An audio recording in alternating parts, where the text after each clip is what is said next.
Namaste and welcome to yoga today. We're going to be talking today about some of the jewels of yoga, the little gems of wisdom, of enlightenment that help us on our path. So these are just a few things to consider. Just considering them helps to open our minds and hearts. You know, even if it's something you haven't thought about before, you might find that it broadens your concepts, broadens your horizon, and maybe even leads you into a spiritual realization of one of these wonderful yoga jewels. So the first one, I think, is just wonderful. It says, personality is a spectacle observed by the true self. Personality is a spectacle observed by the true self. Oh, you know, what a realization that would be. To understand that this persona that we've created through many lifetimes, certainly in this one, from being a newborn baby up until now, we have been building, constructing our personality. Anything that people gave us approval for as a little kid, we've added that in. Anything we got disapproved of, we tried to remove it, sometimes successfully, sometimes not. But that recognition that your personality is a spectacle. A spectacle, when you think of a spectacle, it's like a show, a performance, an incredible performance. And that this is what the ego is doing, it's performing. But it's observed by the true self. Your true self is watching as your ego, your personality, which is not your true self, goes through its daily life, doing some wonderful things, doing some stupid things, but all the time feeling like this is truly who you are.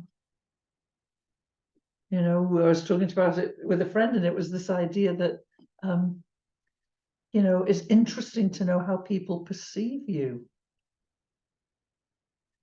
You know, if you overhear somebody say something about you, or they say it to your face, we begin to sense that this is who I am. You know, or somebody throw away, oh, they're always late. Oh, I'm always late. Oh, I guess that's part of my personality. Not your true self. It's not something that you're stuck with, you know.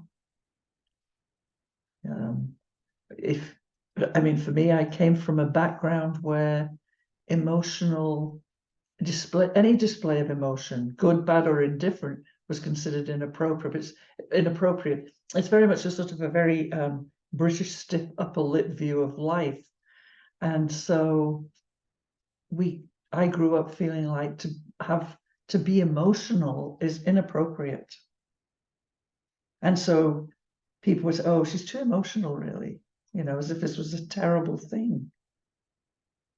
And it took me a long time to learn that having the ability to recognize your emotions, to learn to express them appropriately, is not a weakness, it's a strength.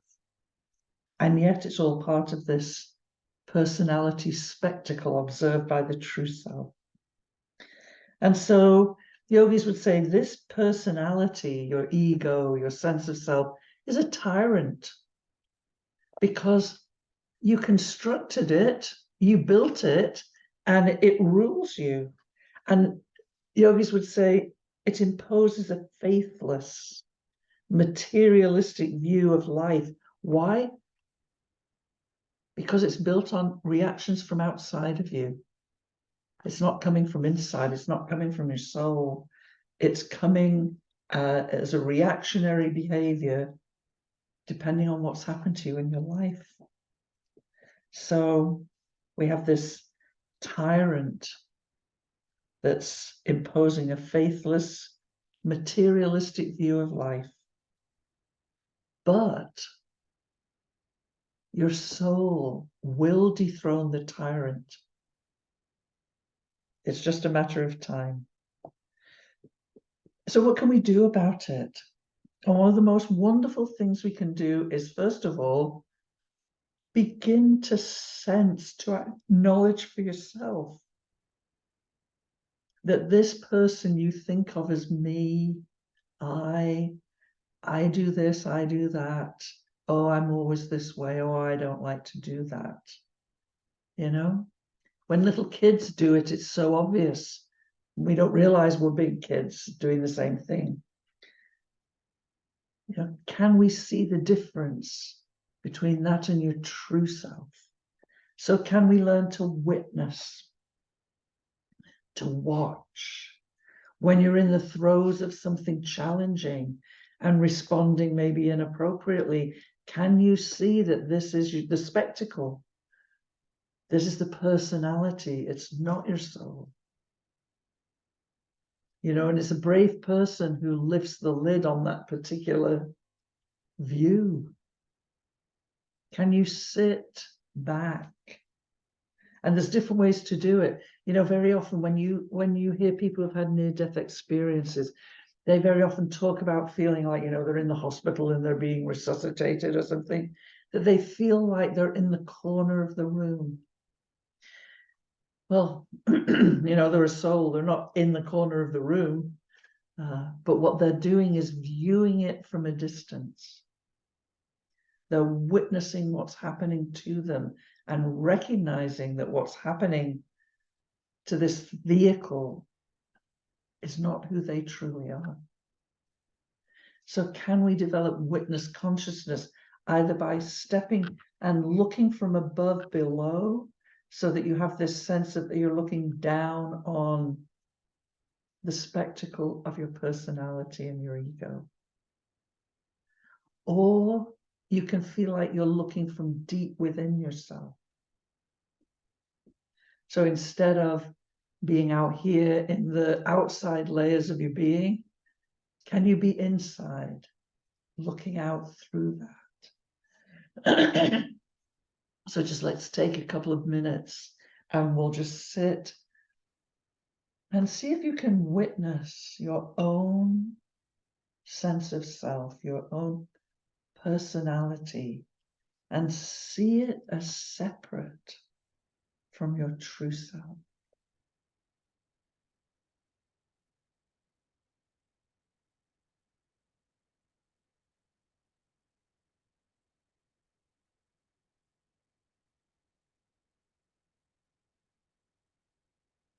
And can you sense that you're outside looking down,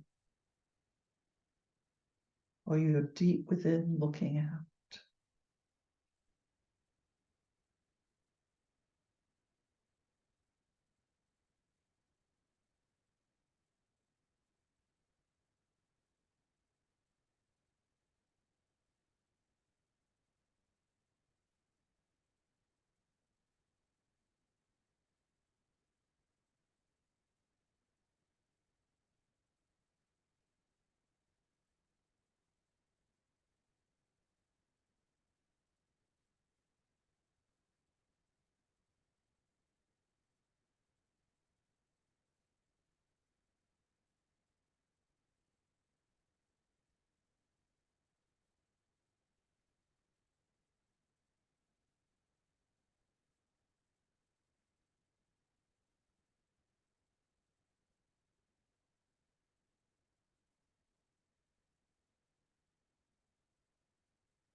Right.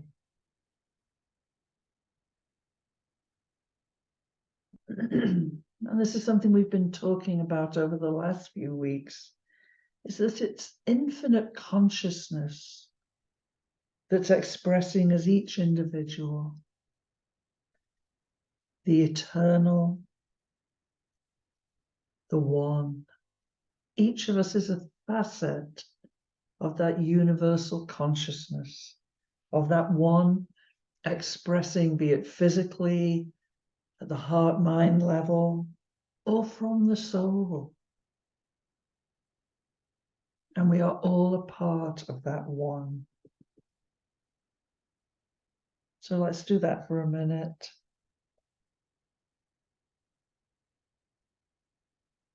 And you sense yourself as a unique expression of infinite consciousness.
Right. And in a way, that's the true self at the other side of the spectacle. And the next of these jewels is so wonderful. When you reach Kaivalya, when you reach freedom, you fulfilled your journey and you are, yogis would say, free of karma. Cause and effect are no longer running you. The lessons of karma yoga are known to you. So when you think about it, every little thing that's happening to us, moment to moment, is part of these lessons of karma. And when you reach Kaivalya and you are no longer confused by this difference between the personality and the ego and the soul, you no longer think of yourself as being that outer layer. You know yourself to be the inner. Then the lessons of karma, they're done. Their job is done. They came to show you that difference. And the enlightened ego no longer needs the bondage of karma. And I think this is the thing to really consider. Free of karma, the penalty of suffering is no longer imposed on you. Free of karma, free of being ruled by cause and effect. The penalty of suffering is no longer imposed on you. Why? Because the penalty is the lesson. It's a way of pointing the lesson out to you. So if you don't need that lesson, if you're free of that cause and effect, you're no longer harmed by it. You're no longer suffering from it. I mean, just something as simple as we talked about earlier. If somebody says something about you that's hurtful, if it's hurtful, then you're still learning the lessons that karmas are showing you. And so somebody says something unkind and your feelings are hurt and you suffer. The words this person said caused a response in your ego that causes you suffering. when you're no long, when you see that difference between the ego and the soul, somebody says something unkind, and instead of you believing what they said and having your feelings hurt from the soul, what they say doesn't hurt the soul. And the response, rather than being, how can you be so mean to me, is one of compassion, of seeing this is someone else who's suffering. So that's how we get to be free of karma, and we stop having this penalty of suffering imposed on us. And your life changes, and you rise from glory to glory. You know no limits. What a life that would be.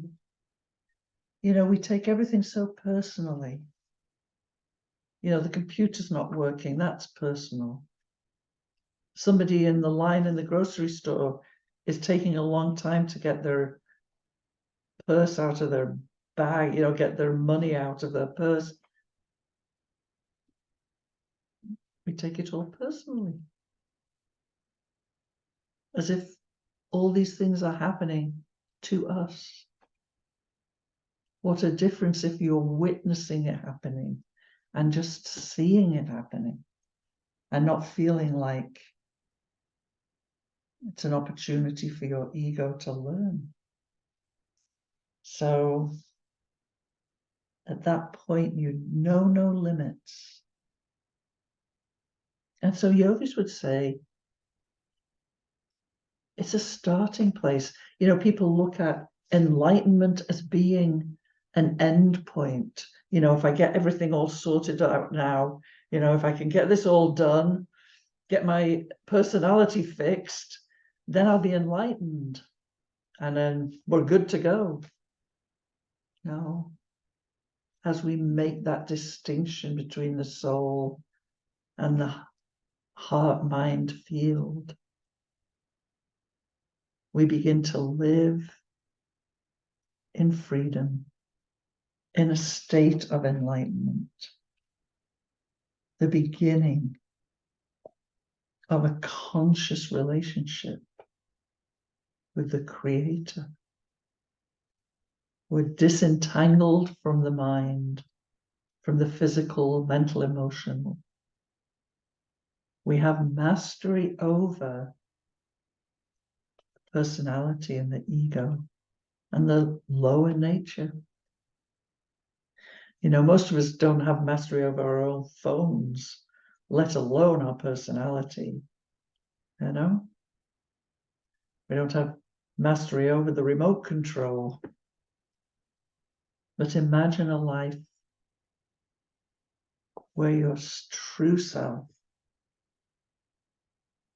is in charge.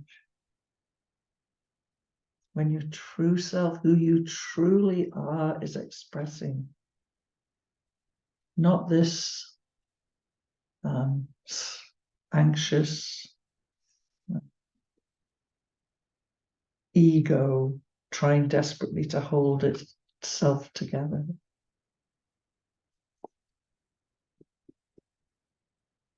So for each one of us, our personal self, this unique individual self, seeks to live life to the fullest. But all of our personal experiences are there for the purpose of the spiritual you to emerge. That printer that doesn't work, or the lady in the store who can't manage to get her money out. All of those things are there to serve your emerging soul.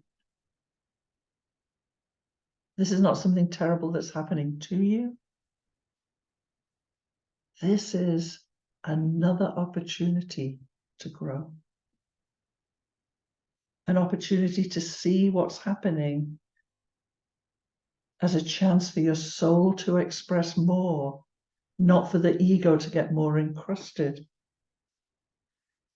And so as we center more and more in the soul, we recognize the value of all these things that have happened. They transformed us. And they had incredible value in our lives, even the most difficult parts of our lives. So yogis would say that when the covering, the external you and the spiritual self are alike, you can enter into the perfect spiritual life. So it's almost like a very fine veil of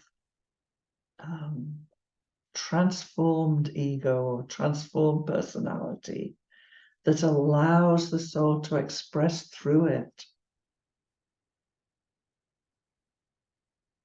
What a way to live.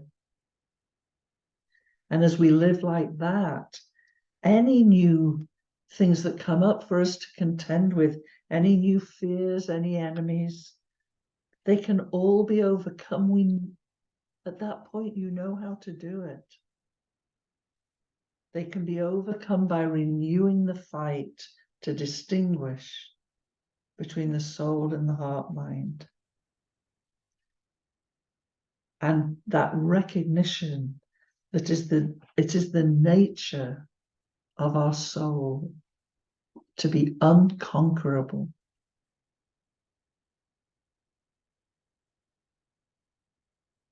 It is the nature of my soul and your soul to be unconquerable.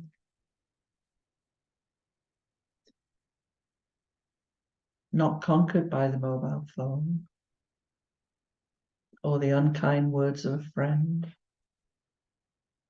Unconquerable in all situations.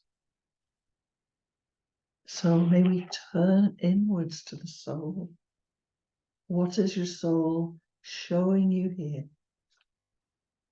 When you feel like you don't know what to do, when you feel sad or lonely, angry, depressed, anxious,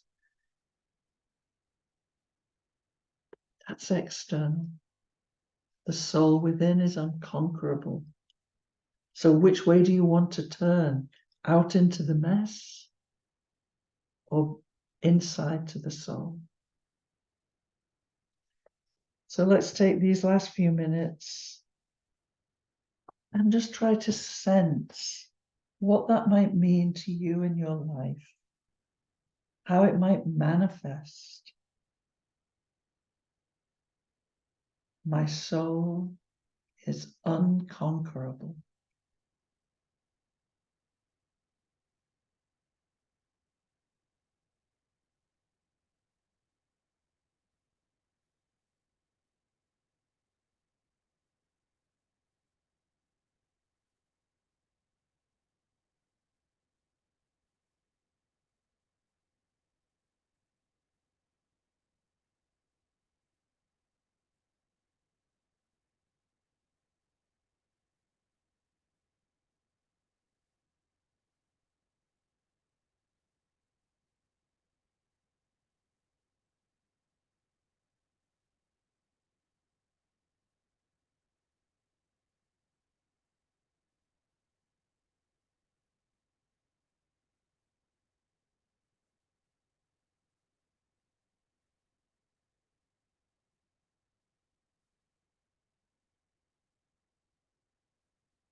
as we face the challenges of life.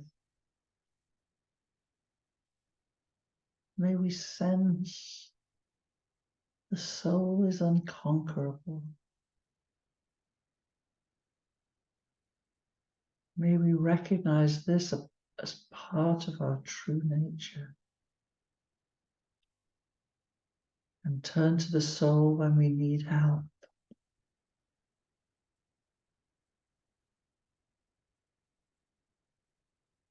And just tensing and relaxing your body a few times.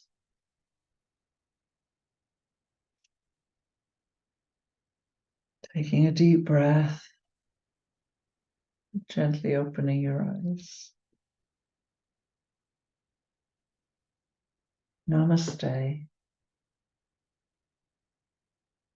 Have a wonderful week.